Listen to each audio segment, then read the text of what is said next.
This block in downtown Baltimore's Five and Dime district is known as the Super Block. It's part of the city that's been the subject of redevelopment and revitalization talks for decades. In October, the plan to revamp some buildings like the old Reed's drugstore and demolish others took a big step forward. The Commission for Historical and Architectural Preservation is key to determining the fate of Baltimore's older structures, and they have a process for what makes the cut.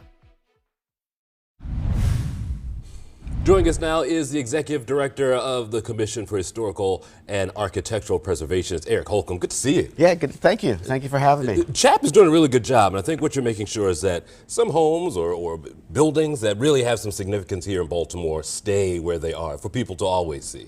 Well, we're always here to celebrate and preserve the historic architecture and the history, the intangible history as well as the physical history of Baltimore City, and to celebrate it and to use that to revitalize homes and communities and neighborhoods. Tell me what that designation means for people, because you can just be walking down the street, and I think sometimes we have a grand idea of what historic is, but the home on the corner can be very vital to Baltimore's history. Absolutely, absolutely. We have two types of local historic designation now. One is called a Baltimore City Landmark, and that's when an individual property is placed on the Baltimore City Landmark list, and that allows us to do our design review, so all exterior changes would be reviewed and approved by our office.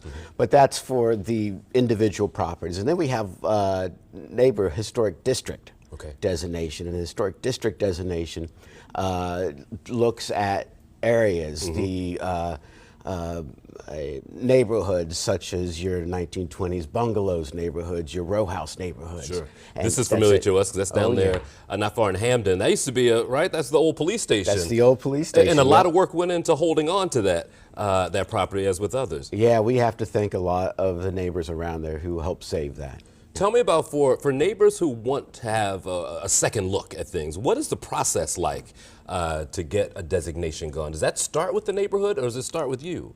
Neighborhood's always the bus driver. Okay. As I say, they are the ones that invite us out to the community association, and we tell them what we do and how we do it. We tell them what a local historic district is, and then from there they can talk amongst themselves if they want to invite us back, and then if the neighborhood association becomes serious about historic designation, they invite us back, and then there is a long sort of outreach consensus building process that can take, it would usually takes a year, but it could take a year to several years. I mean, we've had these conversations.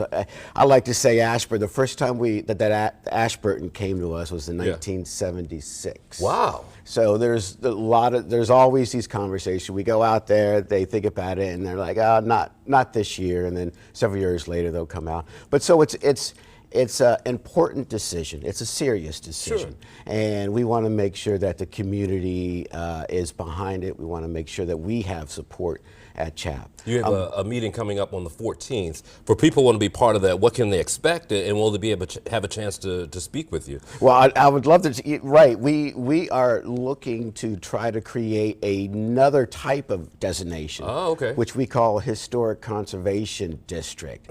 And the difference between a historic conservation district and a local historic district is the conservation district would be less restrictive. We would work with the community and identify what we would call character-defining features of that neighborhood. And then we would write guidelines to sort of help preserve those character-defining features. But we would be more lenient on many other things out there. But we would also always want to review the demolition in a conservation district, new construction in a conservation district, and large additions. If you're a community association head or someone who's just very vocal in the community, how should they reach out to you, and how can you guys start dialogue? I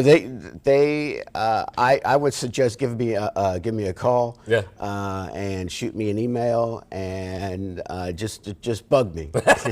Bug me kindly, though, as I say. What is cool is looking back at some old History of Baltimore photos and comparing it to today, and those buildings that have been taken care of are just beautiful. They are absolutely beautiful. It is, you know, a great place of meeting for the communities and the folks that live around those. You know, preservation is really about the community, about really trying to find and celebrate and bring meaning back into neighborhoods. Excellent. Eric, thanks so much. Thank you. Good to see you. Yep. Thank you.